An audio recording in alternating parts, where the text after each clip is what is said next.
నిన్న అర్ధరాత్రి పస్మర్ విలేజ్ లిమిట్స్లో చిక్లూరుపేట రూరల్ ప్లేస్లో ఇచ్చేది.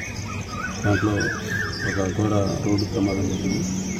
దాంట్లో లక్ష్మీ ప్రసన్న ట్రావెల్స్కి చెందిన ట్రావెల్స్ బస్సు చిన్నగంజాం నుంచి హైదరాబాద్కి 42 మంది ప్యాసింజర్స్తో రాత్రి 12 గంటలకు బయలుదేరింది.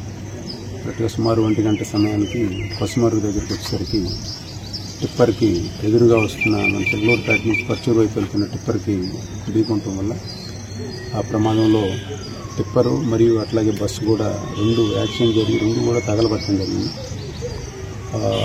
మొత్తం కూడా ఆ మంటల్లో లేకపోయింది. దాంట్లో ప్యాసింజర్స్ మొత్తం 42 మంది ఉన్నారు. దాంట్లో 37 మంది వెంటనే దిగిపోవడం జరిగింది. దాంట్లో 5 చనిపోయారు. టిప్పర్ డ్రైవర్ కూడా చనిపోయారు. మొత్తం 6 మంది చనిపోయారు. 3 చనిపోయిన వాళ్ళు దాంట్లో ఒక ఫ్యామిలీకి చెందిన వాళ్ళు బ్రహ్మేశ్వరరావు, లక్ష్మి అనేవాళ్ళు పెద్దవాళ్ళు ఫ్యామిలీ. వాళ్ళ మనవరాలు ఖ్యాతి అనే ఆమె 3 కూడా చనిపోవడం జరిగింది. వీళ్ళు 3 కూడా చిన్నగంజాం దగ్గర మేలాక విలేజ్ చెందినవాళ్ళు.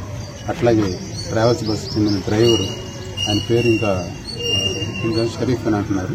అట్లాగే ఆయన వెనకాల కూర్చున్న ఒక ప్యాసింజర్ కూడా చనిపోవడం జరిగింది. 5. టిప్పర్ డ్రైవర్ హరిసింగ్ అనే అతను కూడా చనిపోవడం జరిగింది. ఇది అక్కడ సీన్ని బట్టి చూస్తే ప్రాథమికంగా నిర్ధారణకు వచ్చింది అంటే బస్ డ్రైవరు బాగా ర్యాష్గా వచ్చినట్టు ఎక్స్ట్రీమ్ రైట్కి వచ్చేసి టిప్పర్ని గుద్దినట్టుగా కనిపిస్తుంది. అదే లెఫ్ట్కి రోడ్డు ఉన్నా కూడా రైట్కి వచ్చి బస్సును గుద్దినట్టు కనిపిస్తుంది. దానివల్ల కేసు నమోదు చేసుకుంది.